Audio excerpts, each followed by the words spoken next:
بلکہ یہ عمارت صرف اس استدلال پر کھڑی کی گئی ہے کہ جانوروں کے ناموں پر انسانوں کے نام رکھنے کا رواج تمام زبانوں کی طرح عربی میں بھی پایا جاتا ہے اور عبرانی میں بھی، نیز یہ کہ آگے اس ہدہد کا جو کام بیان کیا گیا ہے اور حضرت سلیمان علیہ السلام سے اس کی گفتگو کا جو ذکر ہے، وہ ان کے نزدیک صرف ایک انسان ہی کر سکتا ہے۔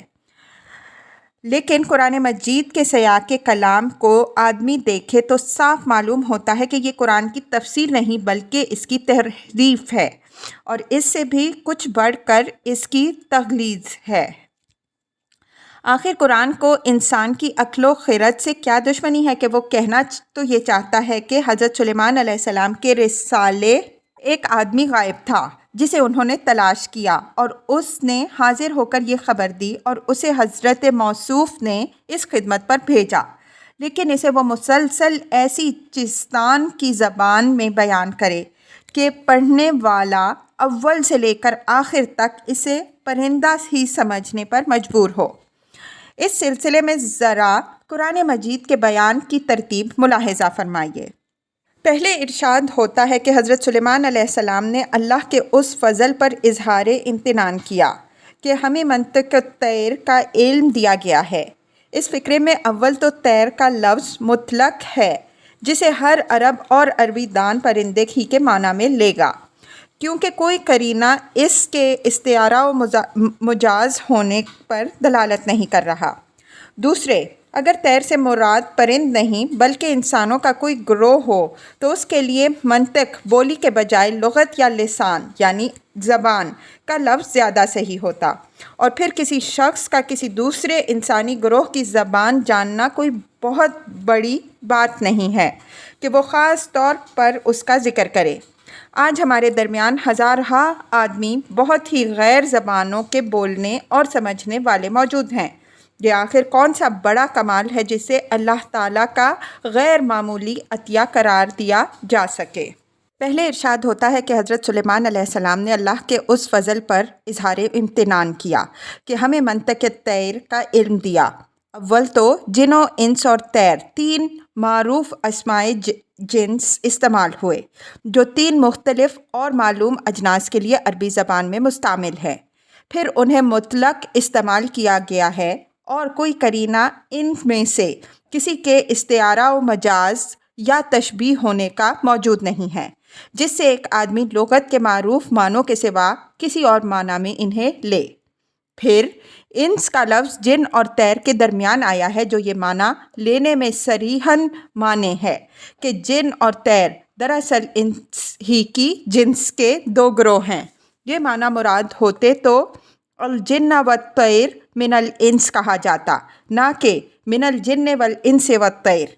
آگے چل کر ارشاد ہوتا ہے کہ حضرت سلیمان علیہ السلام طیر کا جائزہ لے رہے تھے اور ہدہد کو غائب دیکھ کر انہوں نے یہ بات فرمائی کہ اگر یہ طیر انسان تھے اور ہدہد بھی کسی آدمی ہی کا نام تھا تو کم از کم کوئی لفظ تو ایسا کہہ دیا جاتا کہ بیچارہ پڑھنے والا اس کو جانور نہ سمجھ بیٹھتا۔ گروہ کا نام پرندہ اور اس کے ایک فرد کا نام ہدہد، پھر بھی ہم سے توقع کی جاتی ہے کہ ہم آپ سے آپ اسے انسان سمجھ لیں۔ پھر حضرت سلیمان علیہ السلام فرماتے ہیں کہ ہدہد تو اپنے غائب ہونے کی کوئی معقول وجہ بیان کرے، ورنہ میں اسے سخت سزا دوں گا یا ذبح کر دوں گا۔ انسان کو قتل کیا جاتا ہے، پھانسی دی جاتی ہے، سزائے موت دی جاتی ہے، ذبح کون کرتا ہے؟ کوئی بڑا ہی سنگ دل اور بے درد آدمی جوش انتقام میں اندھا ہو چکا ہو تو شاید کسی آدمی کو ذبح بھی کر دے، مگر کیا پیغمبر سے ہم یہ توقع کریں گے کہ وہ اپنی فوج کے ایک آدمی کو محض غیر حاضر ہونے کے جرم میں ذبح کر دینے کا اعلان کرے، اور اللہ میاں سے یہ حسن ظن رکھیں کہ وہ ایسی سنگین بات کا ذکر کر کے اس پر مذمت کا ایک لفظ بھی نہ فرمائیں؟ کچھ دور آگے چل کر ابھی آپ دیکھیں گے کہ حضرت سلیمان علیہ السلام اسی ہدہد کو ملکہ سبا کے پاس خط دے کر بھیجتے ہیں اور فرماتے ہیں کہ اسے ان کی طرف ڈال دے یا پھینک دے۔ ظاہر ہے کہ یہ ہدایت پرندے ہی کو دی جا سکتی ہے، لیکن کسی آدمی کو سفیر یا ایلچی یا قاصد بنا کر بھیجنے کی صورت میں یہ انتہائی غیر موزوں ہے کسی کی عقل ہی ختم ہو گئی ہو تو وہ مان لے گا کہ ایک ملک کا بادشاہ دوسرے ملک کی ملکہ کے نام خط دے کر اپنے سفیر کو اس ہدایت کے ساتھ بھیج دے کہ اسے لے جا کر اس کے آگے ڈال دے، یہ اس کی طرف پھینک دے۔ کیا تہذیب و شائستگی کے اس ابتدائی مرتبے سے بھی حضرت سلیمان علیہ السلام کو گرا ہوا فرض کر لیا جائے، جس کے لحاظ سے ہم جیسے معمولی لوگ بھی اپنے کسی ہمسائے کے پاس اپنے ملازم کو بھیجتے ہوئے ملحوظ رکھتے ہیں؟ کیا کوئی شریف آدمی اپنے ملازم سے یہ کہہ سکتا ہے کہ میرا یہ خط لے جا کر فلاں صاحب کے آگے پھینکا؟ یہ تمام قرائن صاف بتا رہے ہیں کہ یہاں ہدہد کا مفہوم وہی ہے جو از روئے لغت اس لفظ کا مفہوم ہے، یعنی یہ کہ وہ انسان نہیں بلکہ ایک پرندہ تھا۔ اب اگر کوئی شخص یہ ماننے کے لیے تیار نہیں ہے کہ ایک ہدہد وہ باتیں کر سکتا ہے جو قرآن اس سے منسوب کر رہا ہے، تو اسے صاف صاف کہنا چاہیے کہ میں قرآن کی اس بات کو نہیں مانتا۔ اپنے عدم ایمان کو اس پردے میں چھپانا کہ قرآن کے صاف اور صریح الفاظ میں اپنے معنی کو بھر دیا جائے، گھٹیا درجے کی منافقت ہے۔ فَمَكَثَ غَيْرَ بَعِيدٍ فَقَالَ أَحَطتُ بِمَا لَمْ تُحِطْ بِهِ وَجِئْتُكَ مِنْ سَبَإٍ بِنَبَإٍ یقین۔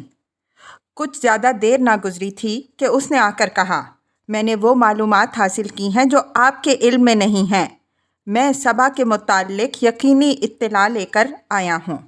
تفصیل: سبا جنوبی عرب کی مشہور تجارت پیشہ قوم تھی جس کا دارالحکومت مآرب موجودہ یمن کے دارالسلطنت صنعا سے 55 میل بجانب شمال مشرق واقع تھا۔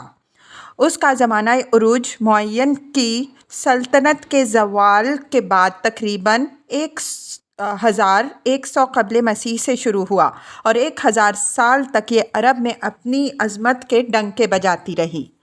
پھر 115 قبل مسیح میں موجودہ جنوبی عرب کی دوسری مشہور قوم حمیر نے اس کی جگہ لے لی۔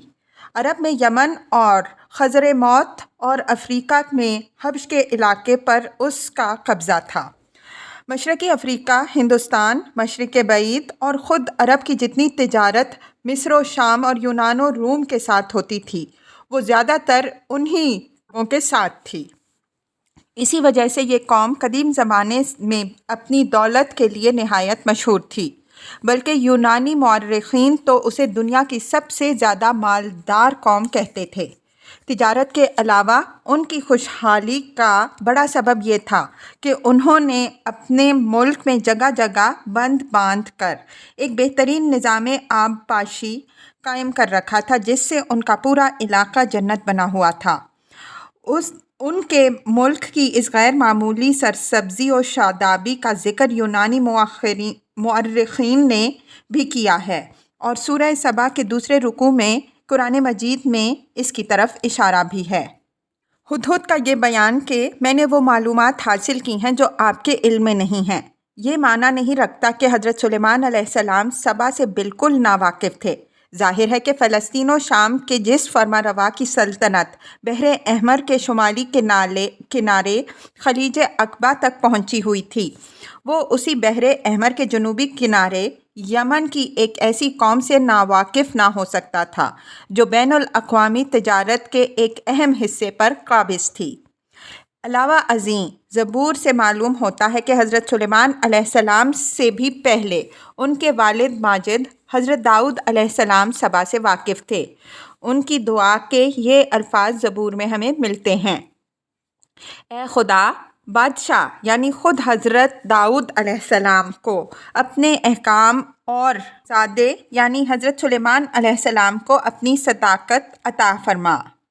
اور شیبہ یعنی سبا کے یمنی اور حبشی شاخوں کے بادشاہ ہدیے لائیں گے۔ اس لیے ہدہد کے قول کا مطلب یہ معلوم ہوتا ہے کہ قوم سبا کے مرکز میں جو چشمدید حالات میں دیکھ کر آیا ہوں وہ ابھی آپ کو نہیں پہنچے ہیں۔